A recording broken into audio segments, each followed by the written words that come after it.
ኦኬ እንዴት ናችሁ? ዛሬ የምንነጋገረው ሰዎች ሲነቋችሁ ወይ ደግሞ እናንተን አሳንሰው እነሱን ራሳቸውን የበላይ ለማድረግ በሚሞክሩ ሰዓት ላይ መመለስ የሚገባችሁ ብልህነት የተሞላባቸው ግን እነዛን ሰዎች አሸማቆ ባንዴ ቁጭ ሊያደርጋቸው የሚችላቸውን የማያዳግሙ መልሶችን ነው ማለት ዛሬ የምነግራችሁ። እንዴት አድርጋችሁ ነው መመለስ ያለባችሁ? የመጀመሪያው የሆነ ሰንበዲ እናንተ ላይ ብድግ ብሎ ዝም ብሎ ስለእናንተ አስተያየት ሊሰጥ ይችላል። ከመሬት ተነስቶ በነገራችን ላይ አሁን ያለንበት ዘመን ታውቃላችሁ፣ ማንኛውም ሰው ካሜራ ካለው ማይክ ካለው ወይ ደግሞ የሆነች ሀሳብ በቃ ዝም ብሎ ብቻ የሆነ ነገር ተነስቶ እንደፈለገው ማንም ላይ የሚናገርበት ዘመን ላይ ስለሆነ ያለ ነው። እንደነኛ አይነት ሰዎች መጥተው እናንተ ላይ በሚናገሯችሁ ጊዜ እንደገና ደግሞ ማህበራዊ ኑሯችሁ ላይ በኖርማል ህይወታችሁ የኖራችሁ ባላችሁበት ሰዓት ላይ ከመሬት ተነስተው የሆነ ነገር ማውራት ሲፈልጉ የመጀመሪያ መመለስ ያለባችሁ መልስ ምንድነው የሚሆነው? ስለኔ ያለህ ግምት ማንነቴን አይገልጸውም። ይሰማላ? ስለኔ ያለሽ ግምት ወይ ደግሞ ስለኔ ያለህ ግምት ማንነቴን ሊገልጸው አይችልም፣ አይገልጸውም። ይሄ የሚሆነው ለማን መሰላችሁ? ልክ እናንተነታችሁን ዝቅ አድርገው ለሚመለከቱ ሰዎች፣ እናንተነታችሁን አውርደው ለሚመለከቱ ሰዎች ምን አይነት ምላሽ ነው የምትሰጧቸው ማለት ነው? ስለኔ ያለህ ግምት ወይ ደግሞ ስለኔ ያለሽ ግምት ማንነቴን አይገልጸውም ማለት በቃ ከአእምሮዬ ውጪ ነህ፣ ከቁጥጥሬ ውጪ ነህ። አንተ እንደፈለግክ ልታምን ትችላለህ፣ አንቺ እንደፈለግሽ ልታምን ትችያለሽ። የፈለግሽውን ሀሳብ የመናገርም የማውጣት መብት ያለሽ፣ ነገር ግን እኔን አይገልጸኝም። ምን ያመጣል ወይ ደግሞ ምን ታመጣለች?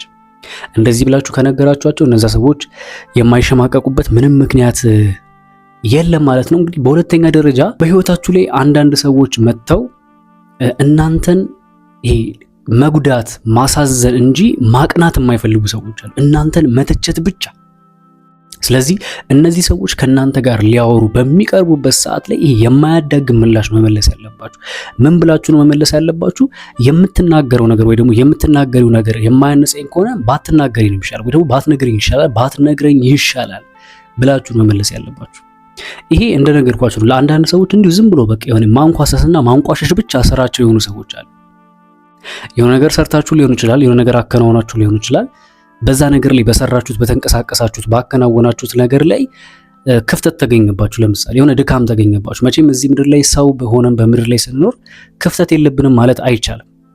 የሰው ልጅ ክፍተት ይኖርበታል፣ ድካም ይኖርበታል። ነገር ግን ከጥረቱና ከፖዚቲቭ ነገሩ ይልቅ የጠፋችኋን ከመቶ ከተሳካው ከ99 ይልቅ የጠፋችኋን አንዷን ብቻ ተመልክቶ እዛ ነገር ላይ ትኩረት አድርጎ ያንን ሰው መተቸት፣ ይሄ ለኔ የአእምሮ ጤነኝነት አይመስለኝም። ስለዚህ እናንተ እነዛን ሰዎች ባህሪያቸውን ካወቃችሁ አስቀድማችሁ ሊያወሯችሁ ገና ሊያንኳሷችሁ ወይ ደግሞ የሆነ ነገር ሊያረጓችሁ ሊጀምሩ ሲሉ የምትናገረው ነገር ወይ ደግሞ የምትናገሪው ነገር የማያነጸኝ ከሆነ ባትናገር ይሻላል ወይ ደግሞ ባትናገር ይሻላል ብላችሁ ነው መመለስ ያለባችሁ ማለት ነው። የዚህ ሰዓት አሸማቃችሁ ተመልሷችኋላችሁ ማለት ነው። ኦኬ። በሶስተኛ ደረጃ አንዳንድ ሰዎች አሁንም ድጋሚ እናንተን አሳንሰው ወይ ደግሞ አንቋሸው ለመናገር ይሞክራሉ። በሚዲያም በአካልም ባላችሁበት ማህበራዊ ህይወት ውስጥ ማለት ነው። በዚህ ሰዓት ላይ መናገር ያለባችሁ ምንድነው? እኔን ለማሳነስ መሞከር ወይ ደግሞ እኔን ለማሳነስ መሞከርሽ ያንተን ወይ ደግሞ ያንቺን ደካማነት እንጂ የኔን ዝቅተኝነት አያሳይም ማለት። በነገራችን ላይ እንደዚህ ብላችሁ ስትናገሩ ምን እያላችሁ መሰላችሁ? እነዛ ሰዎች በውስጣቸው ያለውን በራስ የመተማመን ስሜታቸውን ነው ድምጥማጣቸው የምታጠፉት። ምን ስትሏቸው? እኔን ዝቅ አድርገህ ለመመልከት መሞከር ወይ ደግሞ እኔን ዝቅ አድርገሽ ለመመልከት መሞከርሽ ያንተን ወይ ደግሞ ያንቺን ደካማነት እንጂ የሚያሳየው የኔን ዝቅተኝነት አይደለም በምትሏቸው ጊዜ በቃ ተቺ ናችሁ፣ ዝም ብላችሁ ወሬኞች ናችሁ። የሆነን ሰውን ለመጥቀም ወይ ደግሞ ሰውን ለማነጽ ሳይሆን የወሬ ሱስ ወይ ደግሞ የሐሜት ሱስ ስላላባችሁ ነው እንደዚህ የተናገራችሁት የሚለውን ነገር ነው እያስተላለፋችሁላችሁ ያላችሁት። ስለዚህ እንደዚህ ብለው ለሚናገሯችሁ ሰዎች ቅንጣት ታክል ቦታ እንዳሰጧቸው። ይሄ በነገር ላይ እኔ ለማሳነስ መሞከር ወይ ደግሞ እዚህ ጋር መጣ እኔ ለማሸማቀቅ መሞከር የአንተን ደካማነት ወይ ደግሞ የአንቺን ደካማነት እንጂ የኔን ዝቅተኝነት ወይ ደግሞ የኔን ደካማ መሆን አይደለም የሚያሳየው ብላችሁ መስጠት ነው። የዚህ ሰዓት ተከብሮ ይቀመጣሉ ማለት ነው። ኦኬ እንግዲህ አራተኛው ነጥብ ላይ እንምጣ። እስቲ አራተኛው ነጥብ ላይ ስንመጣ አንዳንድ ሰዎች ቀይ መስመር ያልፋሉ። ታውቃላችሁ፣ በህይወታችሁ ላይ ስትኖሩ ቀይ መስመር የሚባል ነገር አለ። ዝም ብሎ በቃ በእናንተ ህይወት ላይ መጥተው መፈትፈት፣ ማውራት፣ መደበላለቅ፣ ነገሩን በቃ እንደፈለጉ ማድረግ የሚፈልጉ ሰዎች አሉ። የዚህ ሰዓት ላይ አንዳንድ ሰዎች ቀይ መስመር እያለፉ ሲመጡ የሆነ ነገር ማድረግ አለባችሁ። ለምሳሌ ምን ብላችሁ መመለስ ያለባችሁ? ንግግርህ መስመር እያለፈ ነው ወይ ደግሞ ንግግርሽ መስመር እያለፈ ነው ብላችሁ አስደንግጧቸው። በቃ ባጭሩ ካላከበርከኝ አላወራህም፣ ካላከበርሽኝ አላወራሽም፣ ካላከበርከኝ ወይ ደግሞ ክብር ካልሰጠኝ ይህን ነገር አላደርግም ከአንተ ጋር ብላችሁ በቃ አይምሯቸው የሚነካ ንግግር ነው መናገር ያለባቸው። ምክንያቱም አንዳንድ ሰው ክብር አይወድለትም ታውቃላችሁ። ስታከብሩት የማይወዳል፣ ስትንቁት ነው የሚወደው። አንዳንድ ሰው ስትንቁት ብድግ አድርጋችሁ ስታፈርጡት ነው የሚረዳችሁ። ስለዚህ የሆነ ነገሮችን ሲያወሩባችሁ ስለናንተ ወይ ደግሞ የሆነ ነገር በነገራችን ላይ ዝምታ በጣም ትልቅ መልስ ነው ታውቃላችሁ። በዚህ ምድር ላይ አንዳንድ ጊዜ ሰዎች ተነስተው የመሰላቸውን ሊያወሩ ይችላሉ። በእናንተ ላይ የመሰላቸውን ሊያወሩ ይችላሉ። እናንተ ላይ ተነስተው ባልተገኛችሁበት ተገኛችሁ ሊላችሁ ይችላሉ። ባላደረጋችሁት ነገር አድርጋችኋል ሊላችሁ ይችላሉ።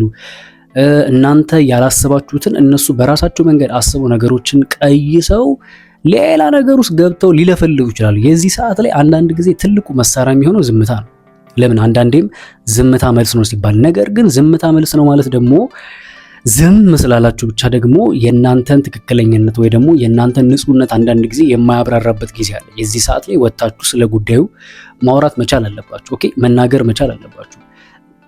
ከዛ በኋላ ግን ልክ መስመር አልፈው እንደፈለጉ መጥተው መነጋገር ሲጀምሩ የዛ ሰዓት ደንገጥ ማለት አለባችሁ። እናንተ መጣችሁ ማስደንገጥ አለባችሁ። ሰው ምንድነው የምትሆናችሁ? ንግግርህ ከመስመር እያለፈ ነው። በቃ አለቀ። ልታከብረኝ ይገባል ኦኬ ምናምን ያላችሁ እንደዚህ ማስደንገጥ መቻል አለባችሁ ማለት ነው። እንግዲህ በአራተኛ ደረጃ ይሄን ነው ማለት ያለባችሁ። ወደ አምስተኛው እናልፋለን። በአምስተኛ ደረጃ ምንድነው ማለት ያለባችሁ? እስቲ እንየው። አንዳንድ ጊዜ አሁንም አንዳንድ ሰዎች ከመሬት ተነስተው በማይመለከታቸው በእናንተ ህይወት ውስጥ ገብተው ለመዘላበድ የሚሞክሩ ሰዎች አሉ። ባልተጠየቁበት ባልተጠሩበት መጥተው እገሌ እኮ እንደዛ ነው፣ እገሌ እኮ እንደዚህ ነው፣ እንደዚህ ሆኖ በዚህ ተፈጥሮ በዚህ ወጥቶ የሚሉ ሰዎች አይጠፉም።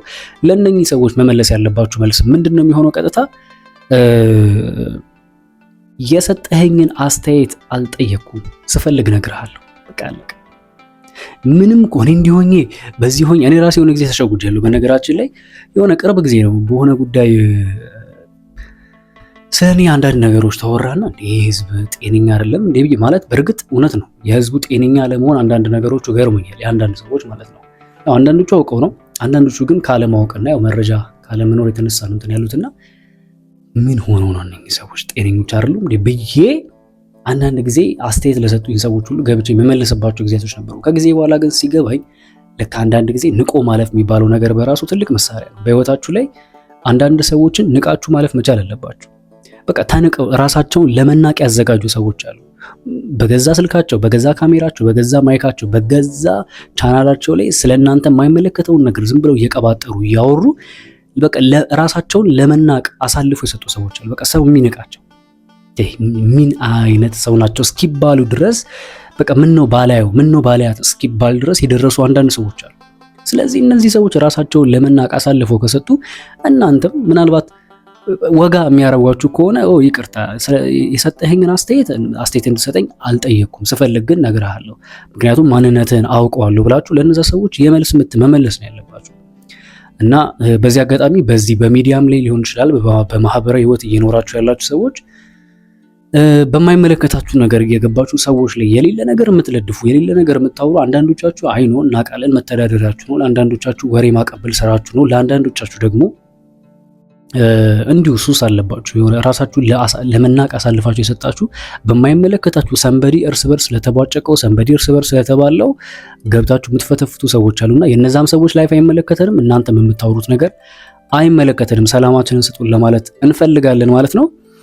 ወደ ስድስተኛው እናልፋለን። በስድስተኛ ደረጃ የሚንቋችሁ ሰዎች ልክ በእናንተ ላይ ንቀትን ማሳየት ሲጀምሩና ባልተገኛችሁበት ተገኝታችኋል ብላችሁ ሲያወራችሁ መመለስ ያለባችሁ የመልስ ምት ምንድን ነው?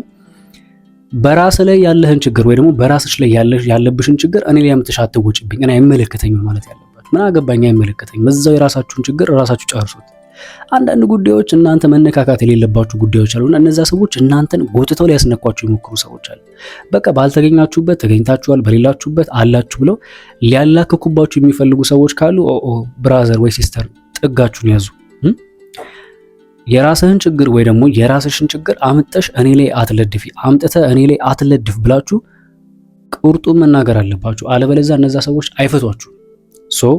በቻላችሁት አቅም በራስ ላይ ያለብን ችግር በእኔ ላይ አታምጣው ብላችሁ ነገሩን ቀለል ማድረግ ትችላላችሁ ማለት ነው። እንግዲህ ወደ ሰባተኛው እናልፋለን። በሰባተኛ ይሄ ደግሞ በጣም ወሳኝ ነገር ነው። እቺ በጣም ወሳኝ ንግግር ናት። የዛን ሰው ማንነት ወደ ታች ነው የምታወሩት። በቃ ሲንቃችሁ ከተመለከታችሁ በሌላችሁበት እንዳላችሁ አድርጎ የሚያወራ የሚያማችሁ ሰው በቃ የሆነ ነገር ካገኛችሁ እንደዚህ በሉት። ምንድነው ማለት ያለባችሁ? ብልህ ሰው የሚያወራውን የሚናገረው ነገር ሲኖረው ነው። አንተ ግን መናገር ስለፈለግክ ብቻ ነው የምታወራው፣ ወይ ደግሞ አንቺ ግን መናገር ስለፈለግሽ ብቻ ነው የምታወራው። ብልህ ሰው የሚናገረው መናገር የሚፈልገው ነገር ካለ ነው፣ ወይ ደግሞ የሚናገረው ነገር ካለ። አንተ ግን ዝም ብለህ ነው የምታወራው፣ ወይ ደግሞ አንቺ ግን ዝም ብለሽ ነው የምታወራው። አይገርምም? ማለት አታስብም፣ አትናገርም፣ ደነዝ ነህ እያላችሁት ነው ባጭሩ። ስለዚህ ይሄ ምርጥ የመልስ ምት ነው። የሆነ ሰንበዲ ብድግ ብሎ ሲያወራባችሁ ብልህ ሰው እኮ የተማረ ሰው እኮ የሚናገረው ነገር ሲኖር ብቻ ነው። አንተ ግን አንቺ ግን ስለመጣል እንደፈለክ ስለመጣል ነው። ይሄ ማለት አልተማርክም፣ ደነዝ ነህ፣ ሞኝ ነህ፣ በቃ ምን ያላላችሁት ነገር ገደላችሁት ማለት ነው በቁሙ። ስለዚህ እንደዚህ ብላችሁ መልሱላችሁ ማለት ነው። ኦኬ ወደ ስምንተኛው እናልፋለን። በስምንተኛ ደረጃ ሰዎች ብድግ ብሎ እናንተ ላይ የማይሆን ነገር ሲለጥፉባችሁ ከተመለከታችሁ እንዴት ብላችሁ መመለስ ያለባችሁ? ዝም ያልኩ መልስ ስለሌለኝ ሳይሆን አንዳንድ ጉዳዮችን በጣም ታግሳችሁ አንዳንድ ጉዳዮች እኮ ከአቅማችሁ በላይ የሚሆንባችሁ ጊዜያቶች የሉም። ሰዎችን ታግሳችሁ በቃ ከአቅማችሁ በላይ ይሆንባችኋል ማለት በቃ ሲያወሩባችሁ ዝም ብላችሁ፣ ባልተገኛችሁበት ተገኝታችኋል ሲሏችሁ፣ በሌላችሁበት ሲያወሩባችሁ፣ ሲያሟችሁ፣ እርስ በርስ አጀንዳ ሲከፍቱ፣ ፓርላማ ይመስል ተሰብስበው በቃ እርስ በርሳቸው ሲያወሩባችሁ፣ አንዳንዴ ታግሳችሁ ትዕግስታችሁ ከአቅም በላይ የሚሆንባቸው ጊዜያቶች አሉ። የዚህ ሰዓት ላይ አንድ ንግግር ብቻ በመናገር ወሽመጣቸው መበጠስ ትላላችሁ። ምን የሚል ንግግር? ስሙኝ በደንብ አድርጋችሁ። ዝም ያልኩህ ወይ ደግሞ ዝም ያልኩሽ መልስ ስለሌለኝ ሳይሆን ለንግግር ወይ ደግሞ ለንግግርሽ የሚመጥን መልስ ስለሌለኝ ነው ያለው። በአንተ ወይ ደግሞ በአንቺ ስታንዳርድ ልክ ወርጄ እናንተ ያወራችሁትን ወይ ደግሞ አንተ ያወራውን ወሬ አንደኛ አይመጥነኝም፣ አንተ ላወራው አንቺ ላወራሽብኝ አንቺ ለጠየቅሽው አንተ ለጠየቅከውም ጥያቄ ደግሞ የሚመጥን መልስ እኔ ጋ የለም በቃ ብላችሁ ወሽመጣችሁን ቁርጥ። ይሄ የተማረ ሰው ንግግር። ስለዚህ በዚህ መንገድ ጠላቶቻችሁን ወይ ደግሞ ለእናንተ ያላቸውን አመለካከት ዝም ብሎ እንዳመጣችላቸው ለሚያወሩ ሰዎች እኔ በነገራችን ላይ አንተ ለተናገርክ ወይ ደግሞ አንቺ ለተናገርሽው ነገር መልስ ስለሌለኝ አይደለም አልመልሰው፣ በቃ ስለማይመጥነኝ ነው፣ አትመጥነኝም ወይ ደግሞ አትመጥኝኝም ብላችሁ ውርድ ከአንዳንድ ነው ማድረግ ያለባችሁ ማለት ነው። ኦኬ ወደ ዘጠነኛው እናልፋለን። እንግዲህ 10ኛ ነጥብ አለ፣ 2 ነው የሚቀረው። ዘጠነኛ ላይ ደግሞ ለእንደኛ አይነት ሰዎች በጣም ለሚያንቋሽሿችሁ በሌላችሁበት ተገኝታችኋል የሚላችሁ ለወረኞች ሰዎች መመለስ ያለባችሁ ምንድነው? እንደዚህ አይነት ባህሪ ላለው ሰው ጊዜ የለኝም ማለት ነው ያለባችሁ። ለእንዳንተ አይነቱ ሰው ጊዜ የለኝም። ኦ ማይ ጋድ! ይሄ ደግሞ አንደኛ ነው። ለእንዳንተ አይነቱ ሰው እኔ ጊዜ የለኝም። ለእንዳንቺ አይነቱ ሰው ሲጀመር ጊዜ የለኝም ማለት ለእንዳንተ አይነት ስትሉ ያ ሰው በምን አይነት ሁኔታ ውስጥ እንዳለ እናንተ ራሳችሁ ታውቁታላችሁ። ያ ሰው ምን ውስጥ ነው ያለው ነው ዋናው ጥያቄ። ያን ሰው እናንተ በምንድን ነው የምታውቁት? በቃ እኔ ለእንዳንተ አይነት ሰው ጊዜ የለኝም፣ ደግሞ ካንተ ጋር ልለፋ አይደል እንዴ፣ ደግሞ ካንተ ጋር ላውራ ሂድና እዛ ይፈል የለመድሽበት ምናምን ነው ማለት ያለባችሁ እንጂ እየዬ ማለት የለባችሁ። ኧረ በባጭሩ ሰዎች ለምን እንደዚህ አታረግም፣ ለምን ዝም ትለዋለህ፣ ለምን ዝም ትይዋለሽ በመሃል ይሏችኋል አይደል? ኧረ እኔ ለእንደዚህ አይነት ሰው ጊዜ የለኝም። እንደዚህ አይነት ባህሪ ምን ወሬኛ ከሆነ ኧረ እኔ ለእንደዚህ አይነት ወሬኛ ሰው ጊዜ የለኝም፣ ኧረ ለእንደዚህ አይነት ስራ ፈትም ደግሞ ጊዜ የለኝም ብላችሁ ነው ማለፍ ያለባችሁ ማለት ነው። በጣም ምርጥ ንግግር ነው በነገራችን ላይ። 10ኛው ትንሽ እንደ ማስጠንቀቂያም ጭምር ነው። ይሄ በእርግጥ እንደ ማስጠንቀቂያም ጭምር ነው። ሰዎች በህይወታችሁ ላይ ዝም ብሎ ሲቀባጥሩባችሁ፣ ሲለፈልፉባችሁ፣ ባልተገኛችሁበት ተገኝቷችኋል ሲሏችሁና አፋቸውን እንዳመጣላቸው ብድግ አድርገው ማውራት ሲጀምሩ ቁጭ በቃ ጽድት ያለች መልስ ነው የምትሆነውና ምንድነው ምን ብላችሁ መመለስ ያለባችሁ? እኔ ይቅርታ አድርግልኝና ወይ ደግሞ ይቅርታ አድርግልኝና ማንም እንዲንቀኝ አልፈልግም አንተንም ጨምሮ ብላችሁ ወሽመጣችሁን መቁረጥ ያለባችሁ። ይሰማል አይደል ያልኩት ነገር? በቃ ማንም እንዲንቀኝ እኔ እንደዚህ ማላረገው እንደዚህ ማላወራው ወይ ደግሞ መጥቼ እንደዚህ ዲፕሊ ነገሮችን ገብቼ የማየው ማንም እንዲንቀኝ ስለማልፈልግ ነው። ይሄ ማለት አንተንም ይጨምራል ወይ ደግሞ አንቺንም ይጨምራል ብላችሁ ማስደንገጥ መቻል አለባችሁ ማለት ነው። ተግባብተናል? እንግዲህ አሁን የነገርኳችሁን ንግግሮች በሙሉ እመኑኝ፣ በዙሪያችሁ የሚገኙ የኔ የምትሏቸውም ሰዎች ይሁኑ ጠላቶቻችሁም ይሁኑ ወዳጆቻችሁም ይሁኑ ብቻ ማንም ሰው በነገራችን ላይ እዚህ ምድር ላይ ስትኖሩ ታውቃላችሁ፣ ራሳችሁን ካላስከበራችሁና ተከብራችሁ ካልኖራችሁ የማንም አፍ መክፈቻ ነው የምትሆኑት። የማንም ማላገጫ፣ የማንም በቃ ምን አለፋችሁ። እኔ አንዳንድ ጊዜ በጣም አንዳንድ ሰዎች ያስደስቱኛል። ጥበብ የተሞላበት ንግግር ከማስደንገጫ መልእክት ጋር የሚናገሩ ሰዎች አሉ። ሰዎች ተነስተው ለሚመልሱባቸው ምላሾች በማስተዋል የሚመልሱት ዝም ብሎ በቃ እንዳመጣላቸው አይደለም የሚፍጨረጨሩት። በቃ በማስተዋል ኦኬ ምናምን አገናዝበው ነገሮችን ይመልሳሉ። ስለዚህ አሁን የነገርኳችሁን እነዚህን 10 ነጥቦች በቻላችሁት አቅም የምትጠቀሙበት ቦታዎች አሉ። እነዛ ቦታዎች ላይ ስትደርሱ በቃ እንደ ሚሳኤል ነው መልቀቅ ያለባችሁ ማለት ነው። እስቲ ሞክሯቸውና ምናልባት የተጠቅማችሁበት ከሆነ ኮሜንት ላይ አሳውቁኝ። ቪዲዮውን ላይክ አድርጉ። አዲስ የሆናችሁ ሰብስክራይብ አድርጉ። ቤተሰብ እንሆናለን። በሌላ ተመሳሳይ ቪዲዮ እስከምንገናኝ መልካም ጊዜ